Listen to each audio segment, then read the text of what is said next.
Hello लोगोफोर बे समाव नोंथांमोननो मोनसे गोदान भिडिअ लाबोदों दा बे जाहैबाय नोंथांमोना थाम्बनेइलाव नुखाबाय जानो हागौ माखासे जीके टाइपनि आरो वर्ल्डनि माखासे फैक्ट्स आरो बेफोरखौ जोंनो गोबांनो इम्पोर्टेन्ट दा बे हिसाबै जोङो फैदो मिथिना लादिनि बाहाय मा दङ दा बुङाव दङ फार्स्टआवनो जोंहा which country is called rising sun दा बबे हादरखौ राइजिं सान होननानै मिथिनाय जायो दा बे जाहैबाय जापान आरो भारतआवबो राइजिं स्टेट दङ बबेखौ राइजिं स्टेट होननानै बुङोब्ला भारतआव बे जाहैबाय अरुणाचल प्रदेश दा बेखौ मिथिनांगोन दा जापाना बुहुमनि मेपनि एलेखायै बा मेपनि बादियै बा जोंहा मा होनो बुहुमनिबो फार्स्टआव सान नुजाजेनग्रा हिसाबै दङ बबेयाव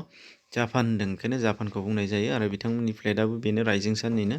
दा बेनिफ्राय फार्स्टआव सेकेन्डआव दङ व्हिच कान्ट्रि इज कल्ड मिड नाइट सान बबे हादरखौ मिड नाइट सान होननानै मिथिनाय जायो होनदों बे जाहैबाय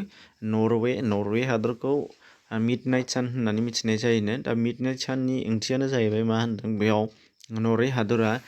पुरा नर्थ पल एबा सा मिरु ओनसोलथाराव दङखायनो बेयाव मा जायोनो साननि बाहागोआ जोबोद खम नांहैयो आरो बेनि गेजेराव मा होनो बिनि हादरनि बबेबा जायगाफोराव हर गेजेराव माखासे मा होनो मोनाबिलि समनि जिहेतु जोंनाव माखासे गोजा गाब ओंखारफैयो सान जारोम जाफैयो दा बेबायदि सान जारोम जानाय बादि हरनि गेजेराव माब्लाबा बबेबा जायगायाव एसे नुजायो होनदों बारा गोबाव थाया मा होनो मेक्सिमाम 2 घन्टाहालागै बेबायदि जायो होनदों साना ओंखारथारा नाथाय सान ओंखारनाय बादि नुयो होनदों हर गेजेरनि समावनो दा बेखायनो बेखौ मिड नाइट होननानै बुंनाय जायो होनदों दा बे अब्ला मिड नाइट सान होननानै बुंबा नरवे हादरखौ मिथिनाय जायो होनदों बेनिफ्राय दङ व्हिच कान्ट्रि इज कल्ड द लैंड अफ केक्स बबे हादरखौ लैंड अफ केक्स होननानै मिथिनाय जायो होनदों बे जाहैबाय स्कटलेण्डखौ लैंड अफ केक्स होननानै मिथिनाय जायो होनदों आरो बिनि मिनिंखौ नोंथांमोना उनावहाय मिथिगोन बेनिफ्राय दङ when become the day and night are equal माने सान आरो हरा माब्ला समान जायो होनदों जेब्लाना बुहुमा गावनि मिरु बिथाजों गिदिंबाय थानाय समाव साननि सोरगिदिं गिदिंनाय समाव साननि मोखांथिं आरो उनथिंजाय माने मा बुहुमा गावनि मोदोमखौ साननि खावसे बाहागोथिं आरो खावसे बाहागोथिंखौ साननि उनथिंजाय खोमसिथिंजाय दोनगोन जाय समान जखानि जागोन जेरै सावगारियाव नुदों अब्ला नोंथांमोना दा बेबायदि जायोब्ला बेयो मा जागोन होनदों सान आरो हरा समान जायोनो दा बेबादिब्ला नर्थ पलथिंजाय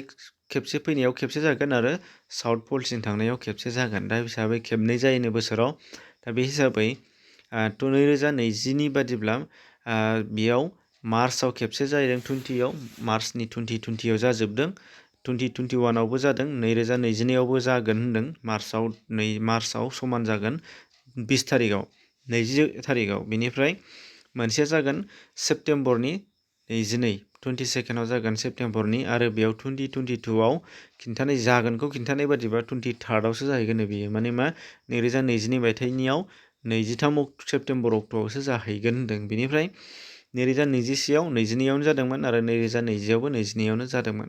बेनिफ्राय खेबसेया जादों मार्चनि गासैबो मोनथामबो बोसोराव 20आव जागोन होनदों दा बेनिफ्राय दङ which night is shortest in year बयनिख्रुइबो गुसुंसिन हरा मा होनदों आरो हरा गुसुं जायोबा साना गोलावसिन जागोन बे ओंखायनो which day is longest in year दानिया बे मोनसे बे हिसाबै जोंनो बाहाय दङ मा होनदों जेलाना बुहुमा मा होनो 23.5 डिग्री साहा आरो 23.5 डिग्री खोलाहा अक्षफानाव थांगोन माने कर्कट क्रान्ति आरो मकर क्रान्तियाव थांगोन दा बियो अब्लाना बेबायदि जाथाया जायो दा बे हिसाबै मा जाबाय होनदों जेलाना बेसिम सौहैयो अब्ला मा जाबाय बुहुमनि खावसेनि बांसिन बाहागोआ साननि उनथिंजाय थायोबा मा जागोन बाहाय हरा लावसिन जागोन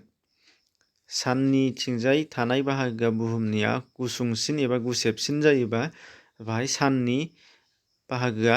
खमसिन जागोन माने मा साननि बाहागोआ खमसिन जागोन सान नांनाया बेनिफ्राय मोनानि बाहागोआ बांसिन जागोन दा बे होनदों बिनि थाखायनो मा जायोनो बोसोरफ्रोमबो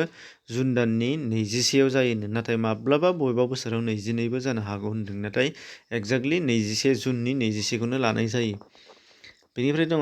व्हिच कान्ट्रि हेज शर्टेस्ट सानलाइट बबे हादराव बयनिख्रुइबो गुसुंसिन मा होनो सान ओंखारो होनदों सान ओंखारनाय समाव गुसुंसिन दा बेखौ लायोबा आइसलेण्ड होनदों आइसलेण्डआव बयनिख्रुइबो खमसिन सान ओंखारो होनदों दा बियो आइसलेण्डआबो नर्थ पलाव एकदम खनाथाराव मिरुथाराव थाहैनायनि थाखाय बेयाव मा जायो होनदों बुहुमनि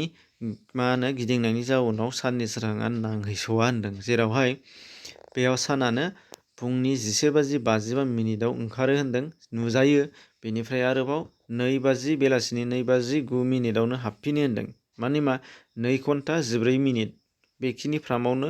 साना गोमाफिनो होनदों। नाथाय बे दिनानै बे मोननैयावल' बे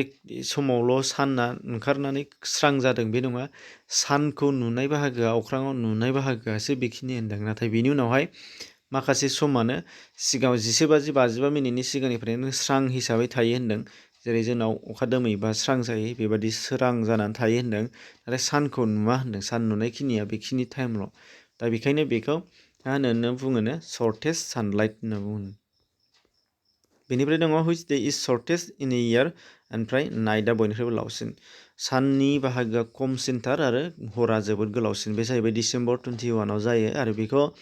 दहायनि बायदि खिन्थादों। जाय बाहागोआव साननि बाहागोआ मा होनो बुहुमनि खावसे बाहागोआ सानथिं थागोन बेयावनो साना गोलावसिन जागोन आरो बुहुमनि खावसेनि खमसिन बाहागोआ उनथिं थागोन अब्लानो हरा गुसुंसिन जागोन। थिग बिदिनो बाहाय मा जाबाय बुहुमनि खावसे बाहागोनि बांसिना मा दङ बबेथिंजाय साननि उनथिंजाय दङ, ओंखायनो बेवहाय मोनाया लावसिन आरो साननि सिगांथिं थानाया मा जागोन साननि सिगांथिं एसेसिन थाबाय नालाय साना